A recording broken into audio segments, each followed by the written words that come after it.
If you're like us, you've always had a love affair with the G series pistols. There's just something really alluring about them. So when we found out Airsplat was going to send us a brand new Gen 4 G19 for us to take a look at, we were chomping at the bit to get our hands on this little beauty. So what did we find? Well, outside you have a great balance of metal slide on the top with etched markings and all the matching serial numbers, which we thought looked really good. And then this great matte polymer lower. It's got this satin kind of finish, so it's not going to be shiny and pop out. And the color on this one, which is the tan, we also have it in black too, is really nice. It's kind of like a coyote-ish tan. It's a really good color. It's not yellow, it's not too green. It's actually really close to Magpul's flat dark earth, if you guys want something to compare it to. Now the WE replica carries a lot of the features the real G19 has, including the new textured body on the Gen 4s, interchangeable back straps, which we thought were really cool because if you don't like the stock size, which actually we do, you have a medium and a large back strap you can put on this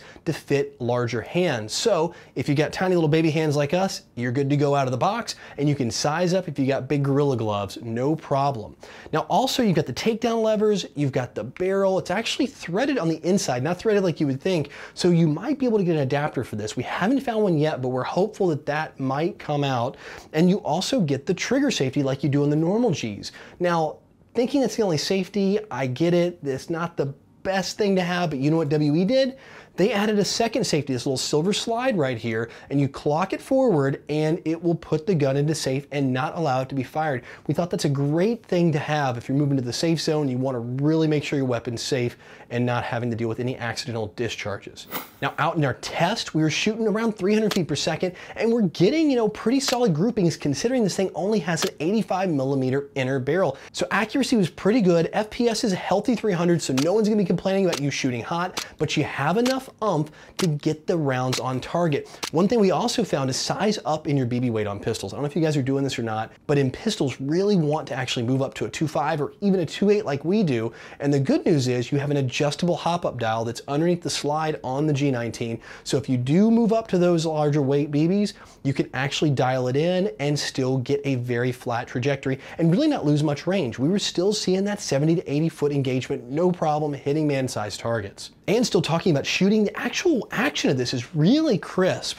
It actually drops back on target really fast and we enjoyed shooting it. I think because it's a little bit shorter slide, you get that real quick return to action, so it allows you to do those double, triple tap kills, or if you've really got to get on it and move that trigger finger and get a bunch of kills in a short amount of time, this cycles very well and there's not a lot of muzzle climb. You actually can stay on target really well.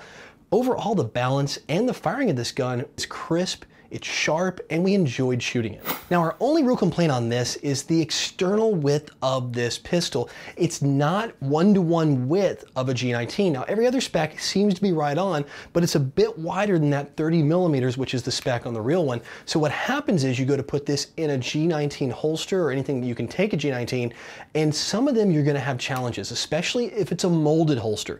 But that's not a big deal. You can pick up a G20 or G21 holster. They're a little bit wider than the G19, and they're gonna fit just fine, or go with something like Kydex, or you can even file down your holster a little bit. But overall, as much as that's like a minor gripe, we're talking like maybe a millimeter wider, it's not a deal breaker. I mean, you can make this thing work in any holster you have, and we really didn't have any challenges getting it to fit in any of our Kydex stuff that we run on the field. So bottom line, we really like the affordable G19 pistol for WE, and considering it's priced around $100 US, you can get a really good looking and fun gas blowback pistol without breaking the bank. So if you're in the market for a new compact pistol, take a look at the Gen 4 G19 from WE and you can pick it up at airsplat.com.